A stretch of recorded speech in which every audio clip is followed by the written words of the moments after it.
il gioco scolastico, ma la partita figo per guardare a voi.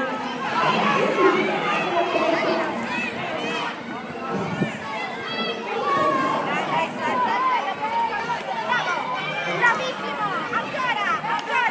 Allora, dai Virgilio, una bella cattura. eseguendo gli esercizi che